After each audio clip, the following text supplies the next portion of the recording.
का सबसे आबादी वाला मुल्क अब चीन नहीं बल्कि हमारा मुल्क भारत है। इस साल के शुरू में आलमी माहिरीन ने पेशगोई की थी कि 2023 में भारत सबसे ज़्यादा आबादी वाला मुल्क होगा। अब अक़वाम मुत्तहिदा के पॉपुलेशन फंड यानी UNFPA की ताज़ा तादाद के मुताबिक इसकी तस्दीक हो चुकी है।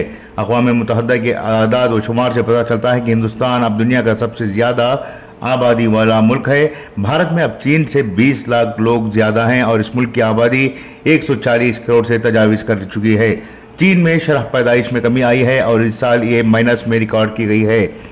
UNFPA के the state of world population report 2023 जिसका उन्वान 8 अरब जिंदगियां लामहदूद इम्कानात हुकूक और इंतखाबात का मामला के साथ जारी किया गया है। इसमें कहा गया है कि हिंदुस्तान की आबादी अब 1428.6 मिलियन है जबकि चीन की आबादी 4425.7 मिलियन है, यानी दोनों की आबादी में फ़र्क सिर्फ 29 लाख का है। रिपोर्ट में ताज़ा तरीन एदाद शुमार डेमोग्राफिक इंडेक्स के ज़मरे में दिए गए हैं। अक़वाम मुत्तहिदा के आबादी के एदाद और शुमार के रिकॉर्ड में यह पहला मौका है कि 1950 के बाद हिंदुस्तान की आबादी चीन से ज़्यादा रिकॉर्ड की गई है।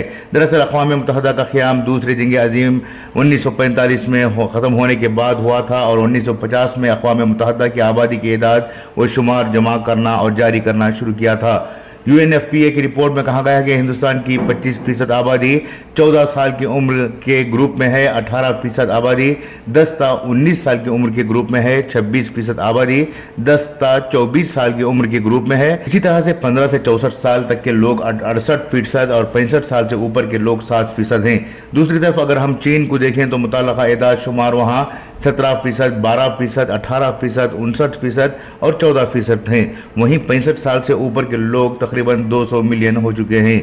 ब्यूरो रिपोर्ट, इनकलाब न्यूज़, नई दिल्ली।